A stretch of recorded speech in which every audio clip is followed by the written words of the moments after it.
be no more. Welcome to the Last Star Wars podcast. I'm your host, Spencer Chandler, here with my co-host, Christian Miller. Oh, it's been so long. It has. It's been so long since we recorded. A total of 20, I don't know, probably about 48 hours. Yeah. Yeah.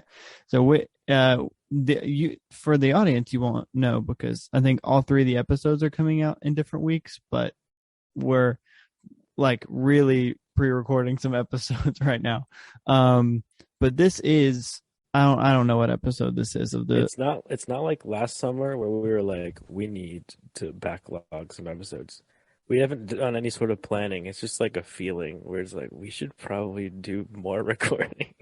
well, and we've both been in like the podcasting groove like the past couple of days. We've just been like in the zone, like let's do some podcasts. And like so this episode will come out after To the point where we did an unnecessary episode.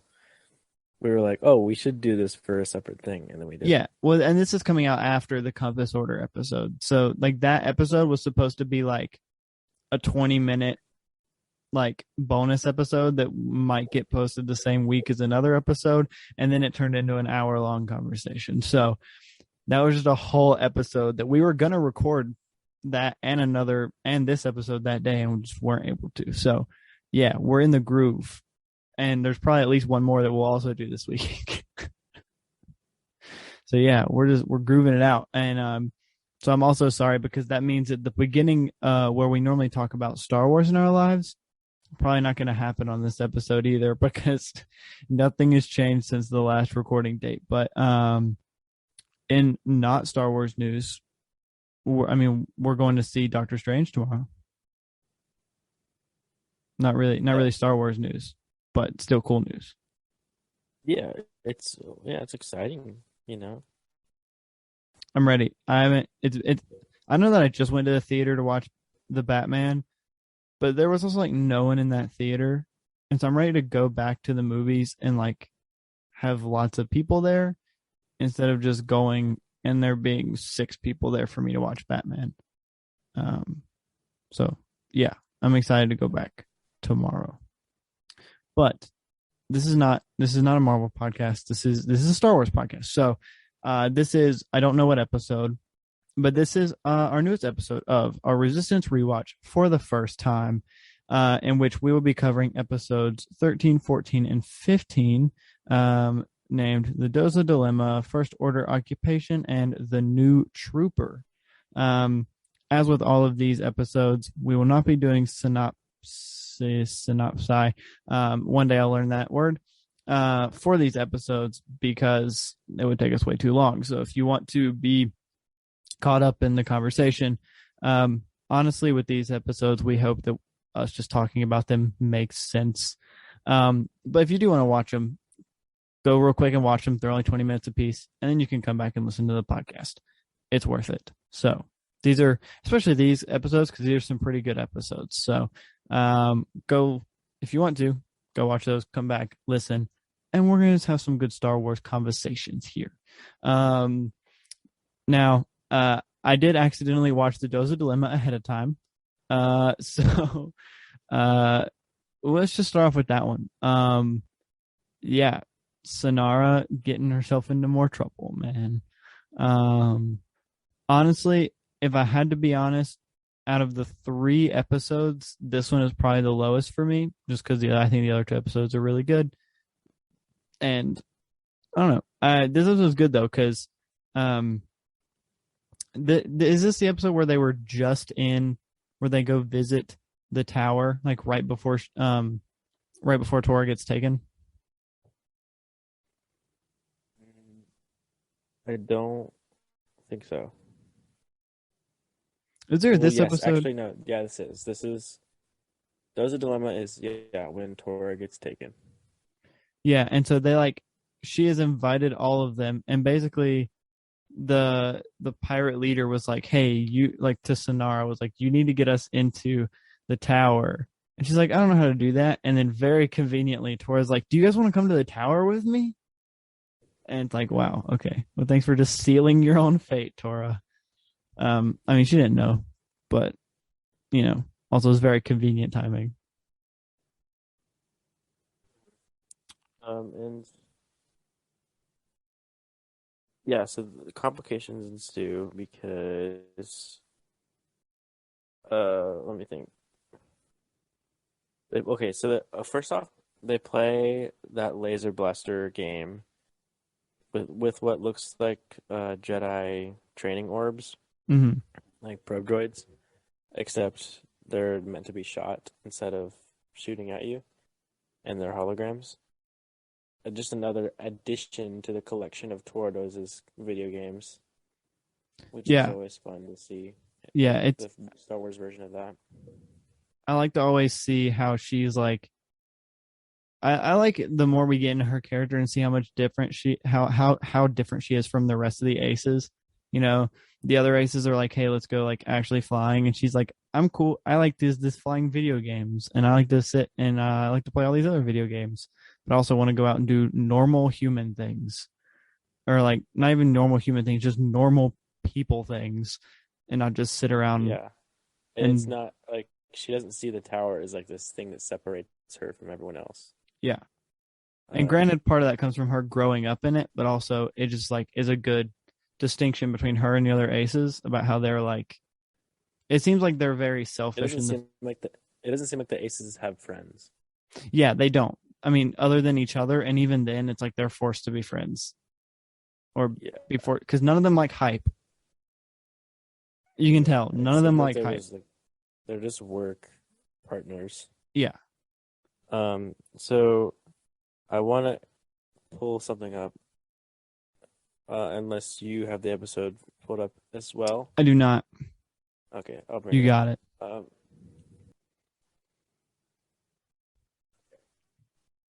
Oh right. See this poster right here? Yeah, is that like a speeder? Mm-hmm. Based on this concept art for Ray. Whoa. Wait, it's the same thing. Mm-hmm. Just like simplified. Yeah, that's cool. And um, you know, I'm notorious for being the art of sequels, art of Rogue One solo nerd that went through all those books, and in a lot of ways was the my like rekindling of being into Star Wars. So Hmm. when I first saw this episode, I was like, I know what that's from, and I'm not sure what it is. I was like, I know it's Ray. And they reused it. They reused an iconic, for me, iconic concept art thing. Hmm. Um, that didn't like that imagery never made it into the movies, but it was just like, hey, what if we made this into an art piece? And I think it's perfect for Doza or Tora Doza. I think it's like it's not like I don't know. It's like it just feels like a very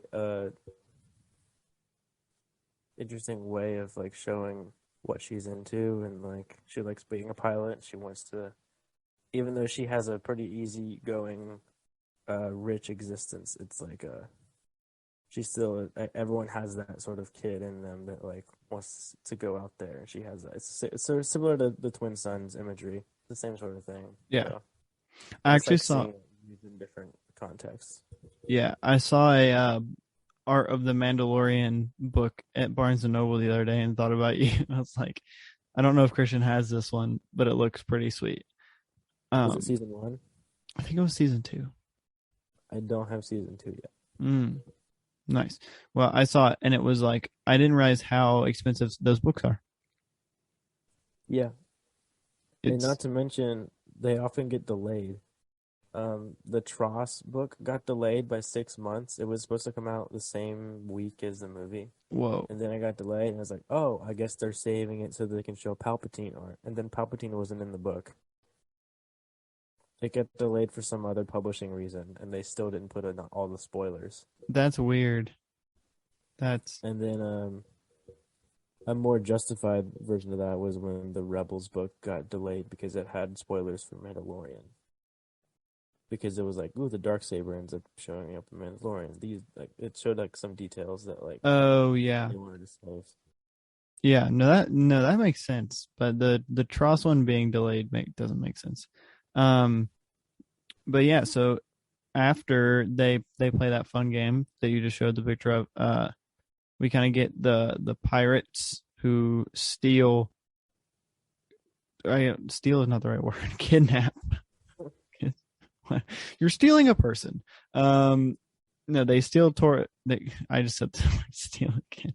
They kidnap Tora, but they did it for the First Order. But then the First Order like betrays them to make themselves look like the good guys, because those pesky First Order guys. And Kaz like basically goes on this huge rescue mission. Right after I mind you that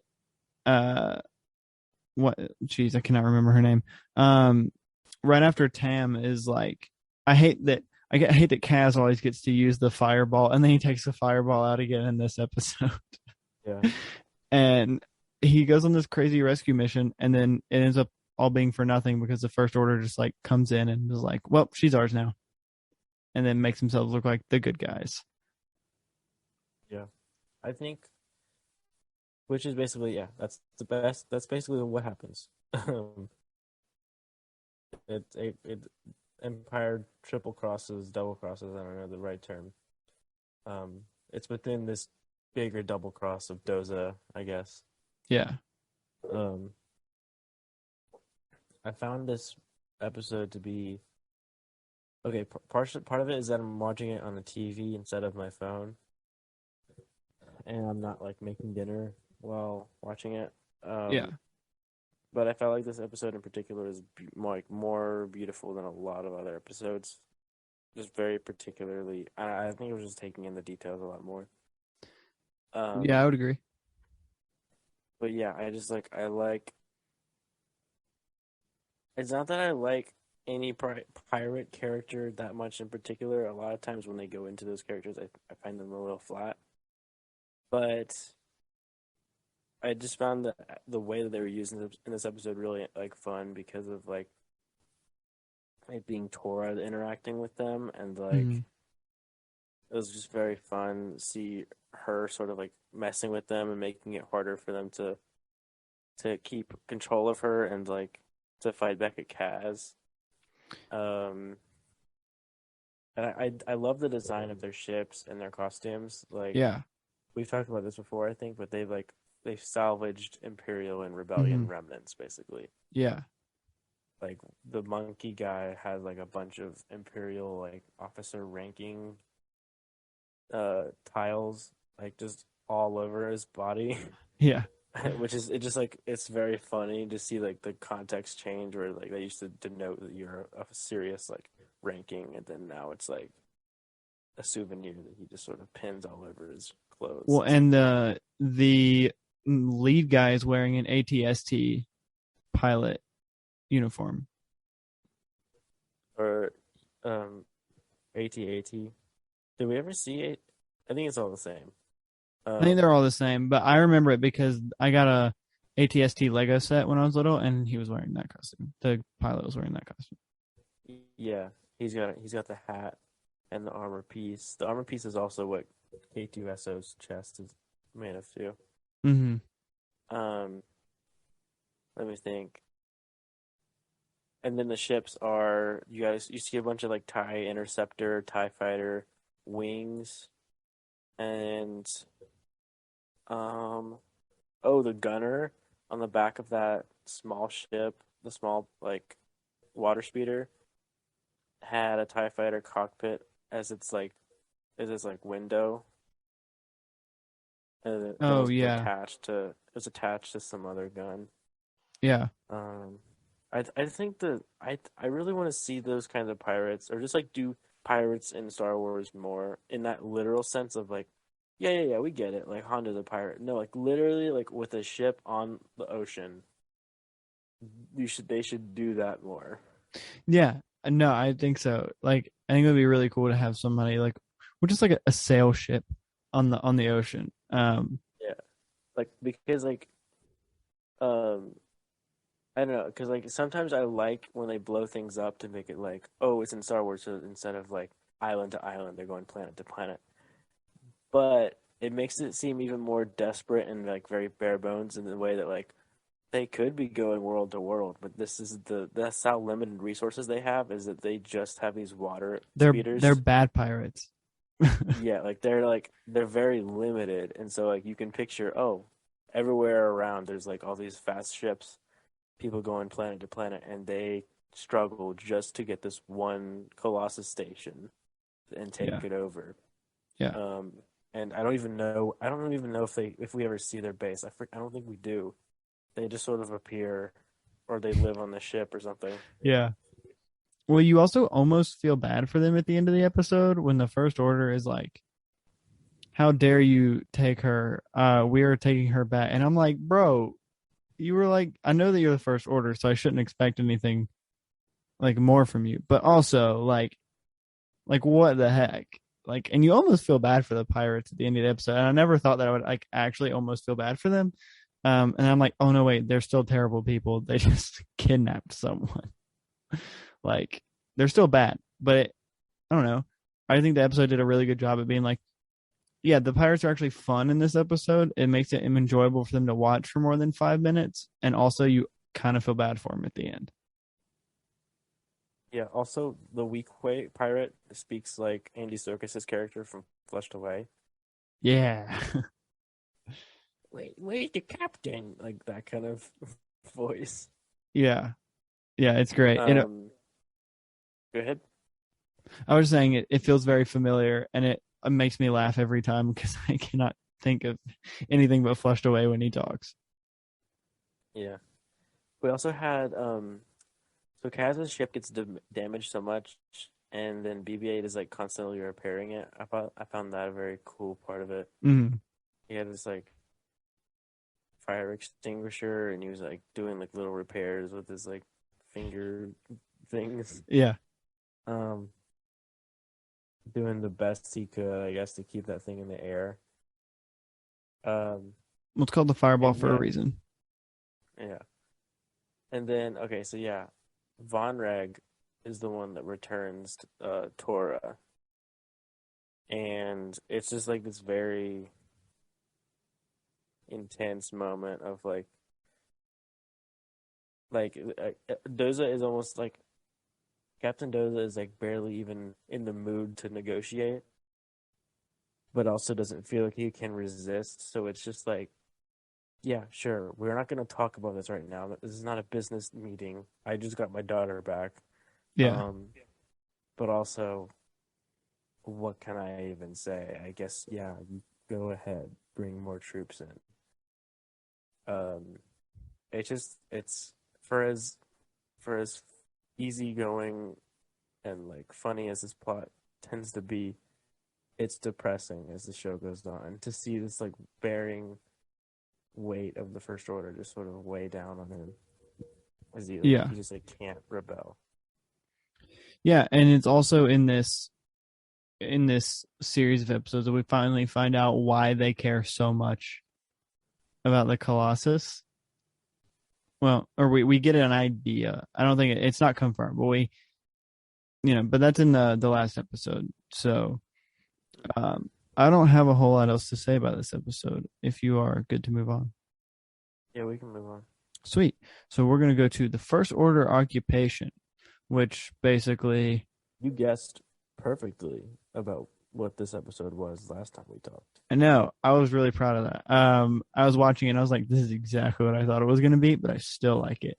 Um, they find out that there is a spy, and Kaz is like, I love the moment when Kaz is like super um like riled up because they're like, there's a spy on board, and he's like, oh my gosh, they know I'm a spy. And then they come in, they're talking to him, and he's like, what? No, there's no spy. I don't know what you're talking about. And he's like, yeah, some pirate spy. And he's like, oh, like like he was acting like super suspicious, but then they're like, no, it's a pirate spy, and they have no idea about the resistance spy that's on board. Yeah. I love that little realization from Kaz. Is this when so this is when Nico was like, Kaz, you talk about the First Order all the time. I'm sure you're glad to see them back. Yeah, and then And then he's like, yeah, if you mean in a sick way or whatever, or a nauseating way. And he's like, yes, nauseatingly good. And it's like, no. And then he pushes them towards them, uh, or not push. I forget. He's like he starts telling them everything about him. Yes, they're like, this is Kazuda Ziono. He works in Jaeger's thing and lives in this part of the. Yeah. Like I said, Um. this episode and the next episode are really good Niku episodes. Mhm.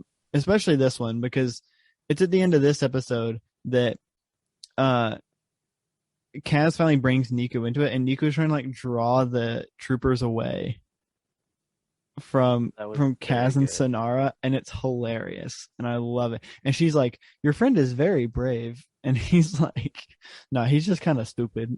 Like that's basically what he said. Like in a kid-friendly way, he was like, "He's brave, but he's also kind of dumb. Like has no idea what he's getting into." Um, and I didn't get that from it.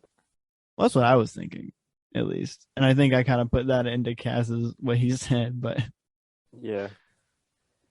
So this episode was a lot of Kaz like being very compassionate towards Sonara and being concerned because he knows that she's been off because of the pirate stuff.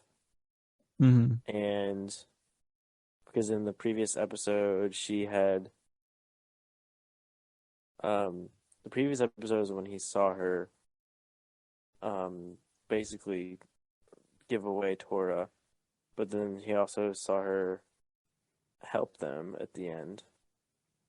And so that's his like sort of understanding is that she must be in a complicated situation, Yeah. and BB-8 doesn't want to trust her. BB-8 keeps being like, "Nah, man, we can't, Well, we can't BB-8 trust." historically has never trusted anyone. Yeah, Like boy, BB-8 please. BB-8 is a shoot first, ask questions later kind of droid. Like he sees he sees Poe wearing or no, he sees Finn wearing Poe's jacket once and he's like, kill this man.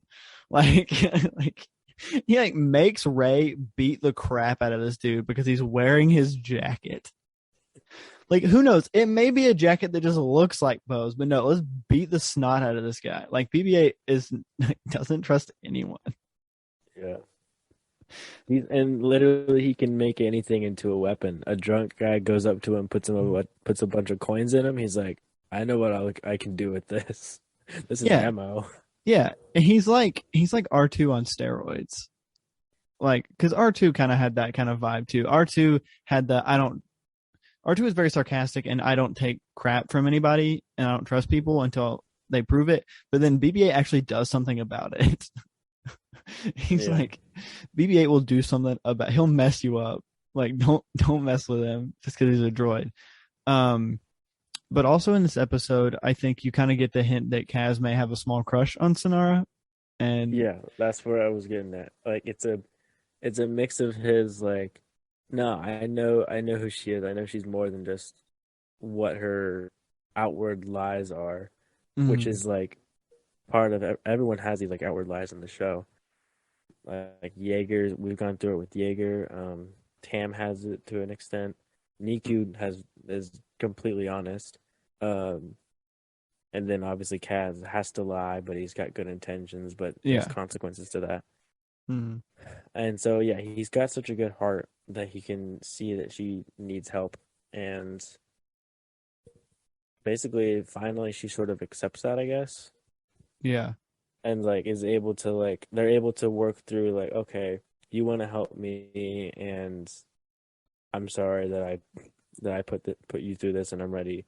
In a way, she like is like finally ready to get out of the pirates, but at the end of the day, that's her only out. So she has to go. And that was the scene where he is like, "I want to talk to you about food." yeah. You No, I was see, gonna, the First Order, they're looking for pirate food, yeah, and that was at first I thought that was gonna be like a or like on rewatch. I forgot how like how well they tied it all in of like they couldn't say spy because they'd get noticed or whatever, and so they had to like mask it and but also like figure out this sort of term to talk about their truth without fully admitting it. Hmm. And I feel like that's like so heartbreaking at the end where she's like, good luck with your food. Food. And he's like, yeah, wait a minute. Like She he goes, knows he's "Wait." resistance. Yeah. And as much as Star Wars has really, really just, I don't want to say overdone, but they've really done the guy has a crush on a girl and can't tell him except for in a really cheesy metaphor. Like they've done that, or just like won't tell her. Like I don't know. It feels like a thing that's been done a lot. I guess also it's been done a lot in kids shows, but I love it anyway. Like I don't know. I Like loved name the. other Star Wars examples. I don't know. I always felt like the beginning of, and it's the metaphor was a exaggeration, but I think the way Luke kind of handles the thing with Leia is in the first movie is like he doesn't tell her that he has he because it's kind of almost obvious he has a crush on her, but he's not gonna say anything about it. And I guess Anakin's pretty upfront about it.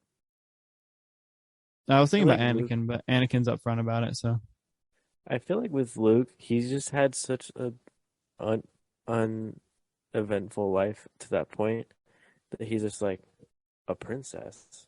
Well, that's I must be. I guess I have to be if I'm. That's interesting, right? yeah. Like the status or whatever is so foreign to him. It's like he must be compelled to um be into that in some way. Mhm. I think he finds out later on that he's not very for many reasons is not into Leia. You know, Well, I think there's good right? reasons that he So should we're not on the be same. into Leia. Okay, I know. I was trying to say that, but it seemed like you weren't catching on it. So No, no, I was getting it. I was getting it. No, there's many reasons why he should not be into Leia. Um, you know, the whole incest thing being a big one. But no, anyway, I really like the way that they handle it in this episode. Like, I don't know. I don't even want to say handle because that sounds like it's a touchy subject when it's not. But I don't know. I just really love the metaphor. He's like the one that you brought where he's like, yeah, so say there's this food and I want to protect this food from the, and I like that she immediately just gets it. She's like, yeah, like, and you know, it almost feels reciprocated to where she's almost like she's not like immediately turning him down, but she's like, oh, this is kind of cute that he's doing this. yeah, it's the kind of thing where like he he's uh very personally motivated by his connections. Like he wants to do good for the resistance because wants to impress Poe, he wants to impress Leia. Mm, Um he wants to prove that he's independent of his dad, and then like with his friends on the Colossus, like he wants to protect them. He's very much like he has so many connections that he cares about. Whereas Sonara is like comes from that pirate community where like no one cares for each other and everyone's out for themselves, and it's not a great environment. And so she one doesn't have experience of like pursuing them a lot, pursuing like empathy a lot. So it's like expressing it is harder for her, but also she's like having a crush is not the first thing on her priority list, basically. yeah, no, that makes Like sense. she needs to get away from the people who are killing her first, and then get Yeah, to the people who are gonna at the end of the day protect her from other people who are gonna kill her. But then that situation is not the best either. So she's not like that's why it's like yeah I don't of course I don't have a crush on you. I'm trying to just like survive. yeah, I'm trying to survive right now and not get blown to bits. Yeah. And then they have this very interesting parallel of the A New Hope escape pod shot, but underwater, Mm, yeah, which is really cool. We'd never seen escape pods in water before, and seeing that whole that was this is what I think this is one of the most. Wait, no, it was a previous episode that I was saying was one of the most. This is they're all beautiful. That shot it goes it's like close on Kylo's face, and then boom escape pod. She's gone. Oh no. His Mm-hmm. old wistful, like, oh, I guess I might not see her again or whatever. But then she's flying through the water and she goes past Mama Bebo. It's a difference. It's so like Yoda and then Baby Yoda. We know Yeah, the name of the baby, but not the mom. So it's Mama something's Bebo. Yeah, yeah, yeah. yeah. Um, just sort of side eyeing her basically. No, I thought they were gonna be like, all right, Mama Bebo's about to mess some crap up, and I was like, He just again, swallows like her whole. already, dude.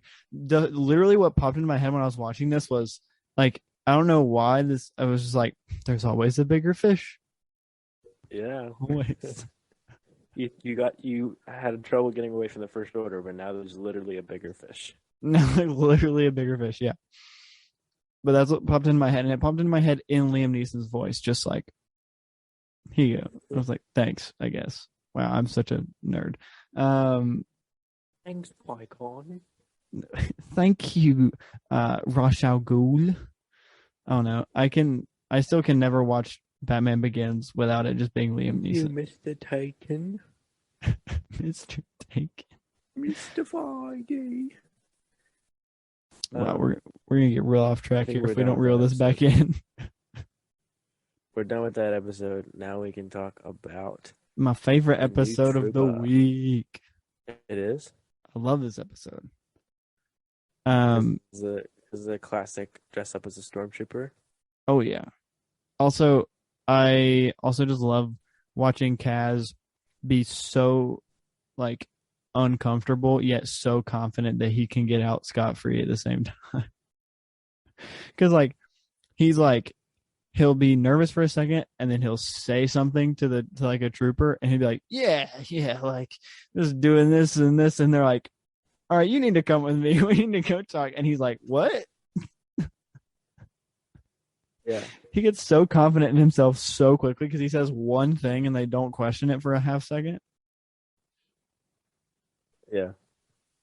I was skipping ahead, but he was pretty clutch with that elevator. He like opened it very quickly. He did a little roll and then And shot then it so it would shot it. close, Imagine if he which I missed and then love. got shot. What if when he rolled to get into the elevator, it was like he rolls, shoots, misses, and just gets shot, and then just roll credits. Dun, dun, dun, dun, dun, dun, dun, dun.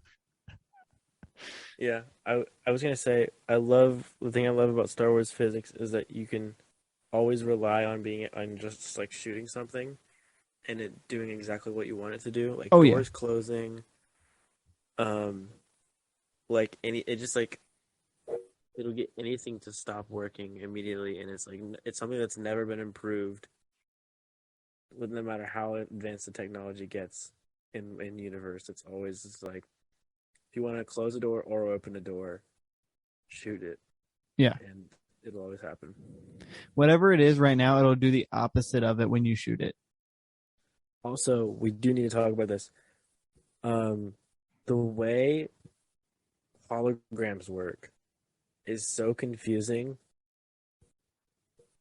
but I don't know how to get around it. And it's just one of those like you so a character is speaking to someone who's facing them. Mm, One of the persons is a hologram. Another yeah, person behind the hologram comes into the room. Then the hologram turns around and looks at the person behind them. Are yeah, you following? yeah. Oh, yes, yes, yes.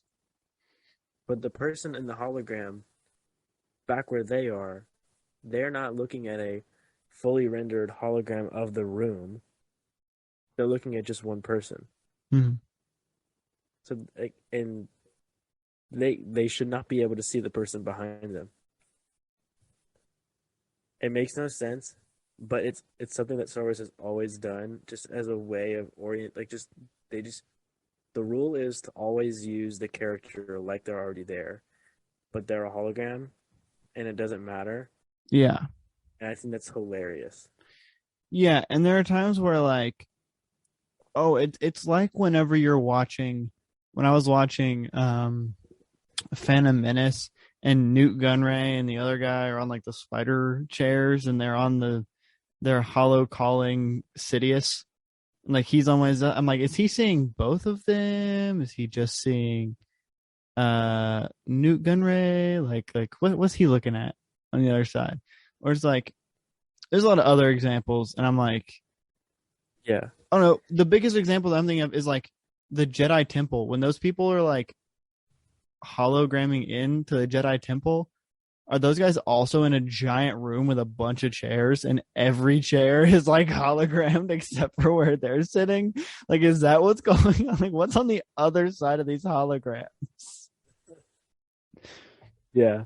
And just recently, I was watching the Clone Wars in the Trace and Rava arc where Ahsoka is figuring out what's up with the Pikes and Darth Maul is hologramming the Pikes, and she is like on the lower level looking up Mm, at a higher level where he is looking straight ahead, and basically the camera like is on the Pikes, and then it sort of veers downward to where Ahsoka is, and then it cuts to Ahsoka's POV, and Maul goes from looking straight ahead, and then he looks down and sees Ahsoka. So you're like seeing the hologram of Maul looking down at her level. And it's like yeah. in his room, he's looking at the ground. Yeah. There's no way the hologram would just would like rend. It makes no sense, but it's like it just works. It just they I don't. It think, doesn't matter yeah. how the end universe thing is. It's just like Yeah, I think you nailed it when you're like the way that they look at it is you treat it like if there's a real person there and you don't show the other side because it doesn't matter. no. Sometimes they do though, and it doesn't match up, and it's fine. I feel like Mhm. there have been times in the Clone Wars where they switch back and forth, but it doesn't matter. Oh, my other favorite one that I want to think of is when Snoke is like in his big form. I want to imagine he has a really tiny hologram of Kylo Ren like in front of him. You know, like in The Force Awakens when Snoke is huge and he's talking to Hux and Kylo, and so he's like looking down on them like this. Like in his room, does he have a little tiny hologram that's like this tall, like in front of his? He has Yeah, a little tiny, like 4-inch tall hologram of Kylo Ren so that he can feel good about his self esteem. yeah. I do like that though. Like that was the first time there was like a very high fidelity hologram, Yeah. and that was like in The Force Awakens until the hologram went away. It was like, wait, is this guy a giant, or like he could still be a giant, or is it a Yeah, no, projection I of mean, him everyone being? speculated literally until we saw him in Last Jedi whether he was actually a giant or if he was even real. Yeah, And I think I mentioned to you that I thought he might be a midget or like he may just be really tiny as like a joke. yeah. And so I think it wasn't played as a full on gag. Like it wasn't like, oh wait, this guy was big, now he's Mm, tiny. It wasn't like yeah, that. But Ryan Johnson did say that the throne room in The Last Jedi is inspired from Wizard of Oz. that makes Um, sense. just like how the set was designed, Yeah. and like I think he probably got that idea first from being like this guy projects this huge image of himself. He's Hmm. probably not that big, Yeah. so he's just like very ego driven. Like he wants to put out this big image to be intimidating, and that at the end of the day, he's just another lazy old man in a bathrobe. Yeah. Um, Also, I'm gonna sound really not Star Wars fan for a second, and you're gonna be really disappointed in me. But I saw some behind the scenes footage of the throne room scene for the first time yesterday, and that's when I found out that Andy Serkis played Snoke.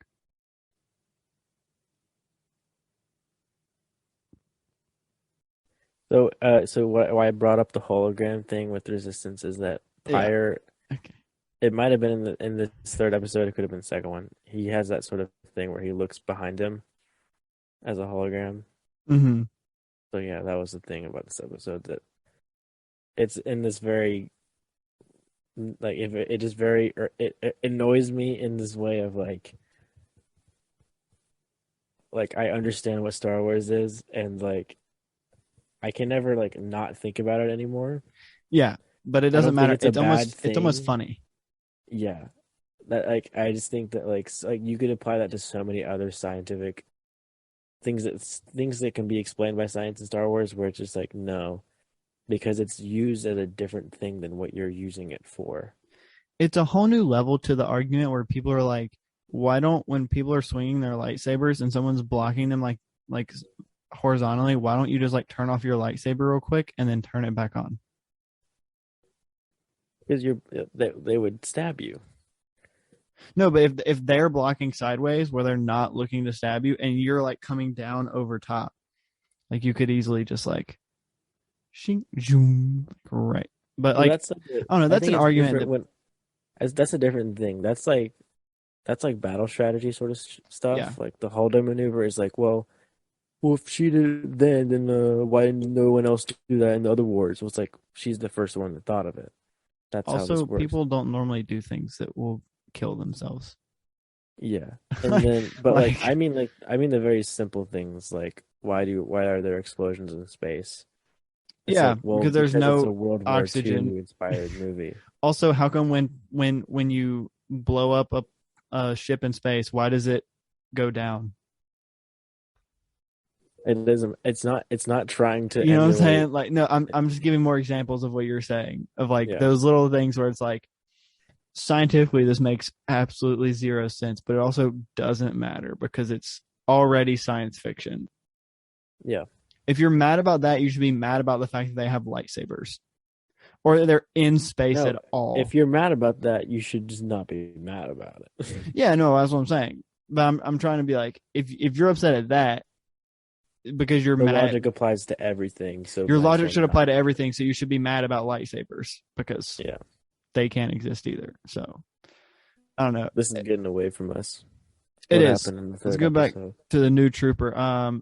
We have Kel and Isla. Is that how you pronounce her name? I can never remember. Ayla. I Ayla. told you it was a hilarious reason why the Oh trooper yes, gets knocked out. it is. Because he literally just like trips and bangs his head and knocks himself out. Hmm. Yeah. And then Niku knocks him out again. And then Niku beats him, man. That was He's hilarious. like, Kaz said he was gonna kill us, so I figured I'd punch him. No, he hit him with a wrench. Right, right, right. He hit him in the head. The dude had his helmet off.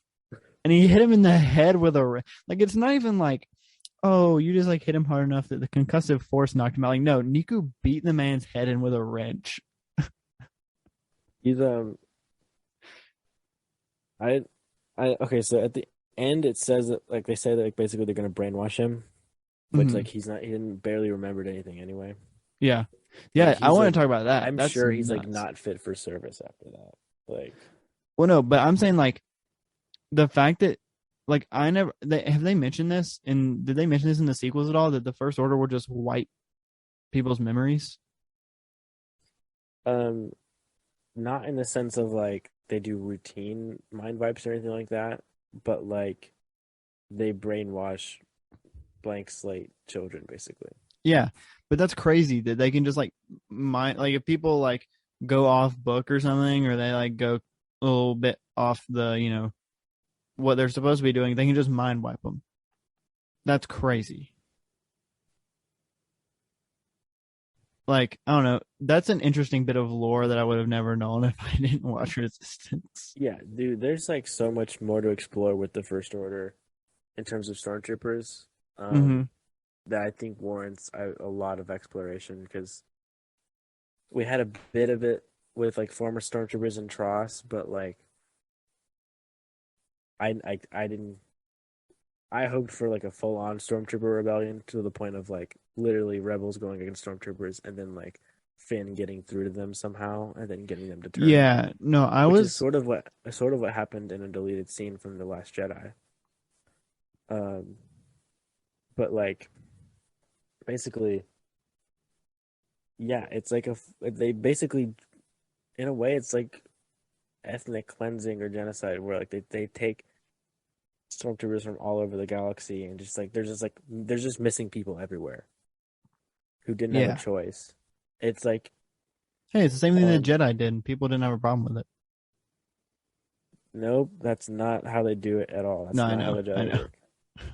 Um like so going from like clones to stormtroopers like with the Empire, like part of the Empire's way of of like generating fear was like enlist now, be part of the empire, and like that's how they could get people to they occupy planets and then like, hey, be part of the army. Yeah. Which is more than like having a army of clones who no one has any connection to. Mm. But even worse than the empire, the First Order basically just takes your infant in the night, and like all like meanwhile the Republic's doing nothing about the First Order, and Yeah. like I doubt they like told the parents, "Hey, we're the First Order." I'm sure it's just like someone took my baby. I don't know what's going on. Yeah. It's the But like Republic. the fact that like that was happening under the Republic's nose, so much there, Yeah. terrible, evil stuff, Yeah. basically. The Republic is treating the First Order kind of the way the Empire treated the Rebellion. In a way where it's like they're too small, they can't do anything, they're not an actual thing. Like, don't worry about it. And then they finally will do something later, and it's like, oh yeah, no, we should probably worry about those guys. No, they got destroyed before they ever could. Exactly. I mean, that's almost the same thing that happened to the Empire if they wouldn't have rebuilt after the first Death Star. They had one test run, and the first Death Star got blown up. I definitely see what you mean in terms of numbers. I just don't. I don't ever like equating the rebellion to the empire in terms of, um, or the republic to the empire in terms of like, well, like the republic I see sort of in. Oh, I mean, they're I definitely don't. not the same. Yeah, I don't like No. saying, oh, it's like basically the same thing. Like it's not No, I just mean it's the same dynamic between the two. because like the demilitarization that went on after Return of the Jedi, I feel like is Mhm. like from a really good place, and that was a Mon Mothma decision.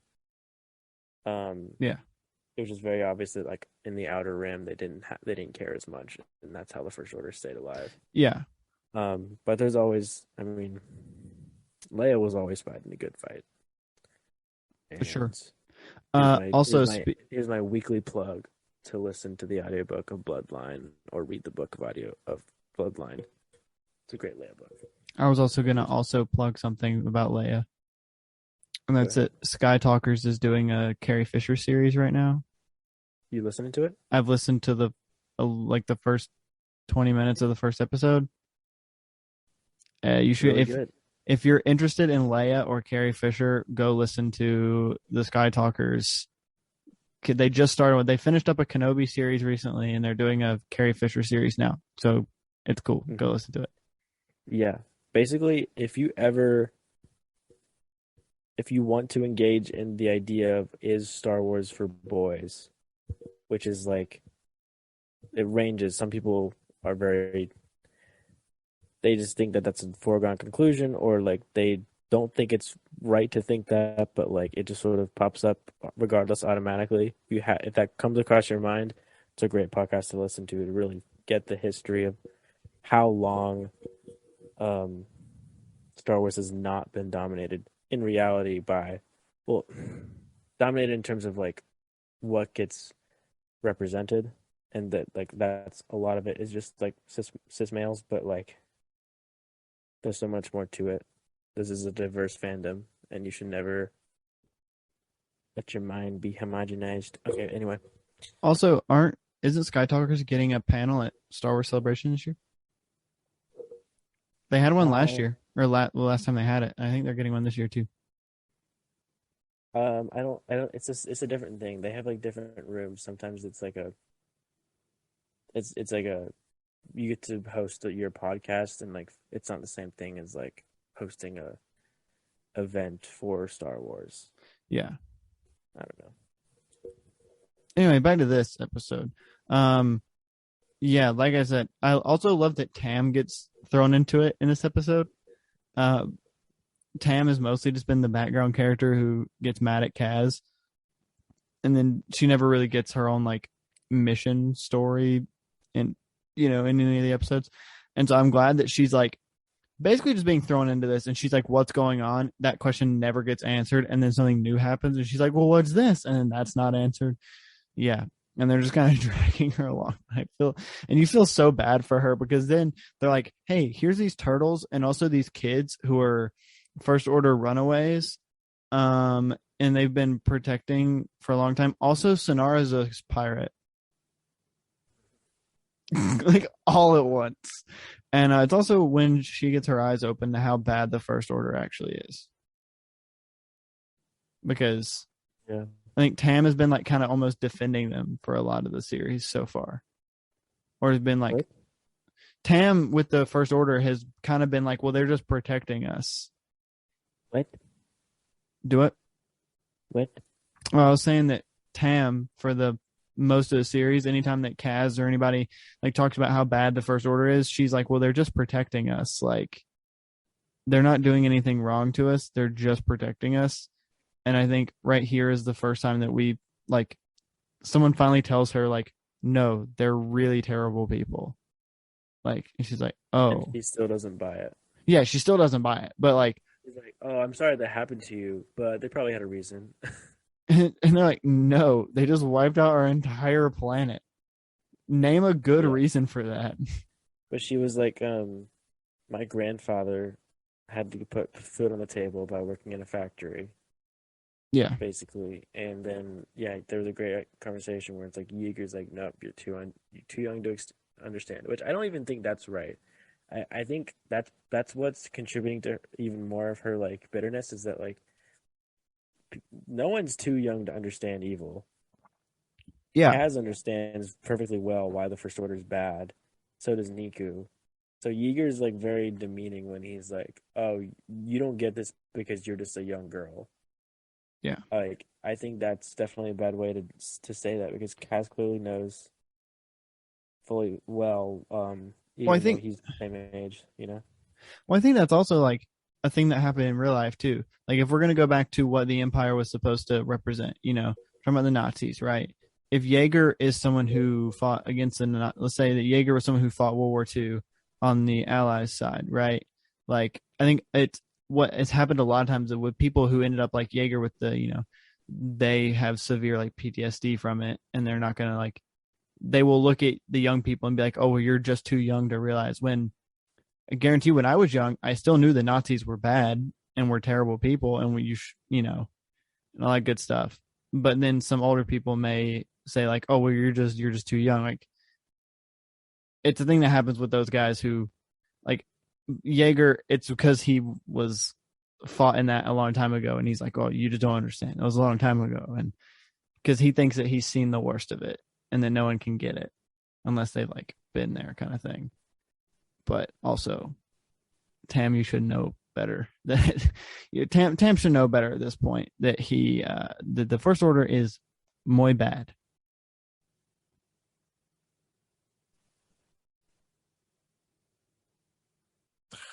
Oh, connection. I'll cut that part, but yes, I will cut the silence in between. Yeah, there's a lot of cutting got to do. Yep, this will be a big editing episode.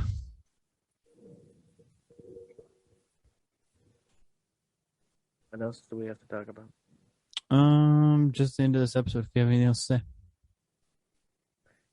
Well, let's talk about the future of the season. okay. So, should we go ahead and have me predict the next episodes? Or do you just want to talk about where we think it's going? Yeah, where in a broad sense, where do you think this is going? Well, on a not super broad, Sonara's not gone for good. She's coming back. There's no way they're gonna give her a whole episode like that and just be like, nope, see ya, goodbye forever. Like, that's not gonna happen. I don't know. I think that, and you know, without seeing the titles for the next episode, I think what's gonna happen is it's gonna be a lot more spy-ish missions. And I think Tam is going to finally figure out that Kaz is a spy. Interesting predictions. Okay, so I'll pull up the episodes. Gotcha. Are we watching 3 for next week? I need to know, or 2. It is 3, and then the week after that is 2. Cool. All right, give me some episode titles. We only have 2 more podcast episodes until we finish season 1. Ooh, I'm So intrigued. I'm ready. Next week. 3, and then the week after that's the finale. Okay. So I'm thinking that before you go titles, by the end of the season, the way the season will end, I'm guessing is there's going to be some like big fight where I think they're going to wrap up the whole First Order trying to take over, you know, the whole place. And I think they're going to like try to take it over really big. And then they're finally going to have enough evidence to get the resistance in here to fight them. That's my guess. For the end of season 1? Yeah. Okay. All right. So episode 17 is called The Core Problem. The core problem. So there's some kind of core that they're fighting for. Like, I don't, it's a play on words, but it's also probably an actual thing. And it's probably going to be like, I think this is going to be like the big, like, this is what the rest of the season is going to be about. This is what's going to cause trouble for the rest of the season. I don't know what it is, but that's a very limited amount of knowledge to go on. Yep. I was probably not anywhere close, was I? Am I supposed to say if you're right or not? Am I? Just tell me if I'm close. I think you're close. I don't Cool. think you're close to interpreting what the core is. Yeah, no, it's probably like, I think it's a physical object, but I don't know what it would be for. Yeah. I will say it's been set up. What the core is has been set up throughout the season. Oh, is it going to be something for Starkiller base? Maybe. Yes. Ah, okay, cool. The mining stuff, all the mining. Yeah. And that is a Pope episode. Yes. And then episode 18, The Disappeared. Oh, I'm thinking the disappeared are people. And I think that the First Order are just going to either be arresting people or, no, they wouldn't do that because we were just talking about that and you wouldn't have talked about that if it was about to happen. I was going to predict that maybe it was about the people who were stolen to be stormtroopers, but you wouldn't have just talked all about that if they were going to be also. No, because I was saying that doesn't happen enough. Yeah. No, I think that it's going to be too dark for this. Yeah, no, you're right. I think it's going to be about people that the First Order is just kind of arresting a bunch of people and they're having to rescue them. That's perfectly correct. Sweet. And then episode 19, Descent. Ooh. I think this is going to be like the final blow of like before the finale of all of the First Order is just completely taken over. And like the First Order's rule like descending on to everyone. That's my guess. Yeah, pretty accurate, I guess. Yes. So good. That's it. Sweet. Do you have anything else to say about these episodes before we wrap it up? I'm excited for the end of the season. I don't want to spoil anything. Sweet. So I'll just go into it so you don't spoil anything. Thank you for listening to the episode. If you would like to find us on any social medias, you can find us at laststarwarspod on Instagram and Twitter, or you can find us at the Last Star Wars Podcast on Facebook and YouTube. If you want to email us anything like your takes on the show or, you know, what you want to see next on the podcast, you can email us at laststarwarspod@gmail.com. I think that's it. So thank you once again for listening to this episode of the Last Star Wars Podcast, and we'll see you next week.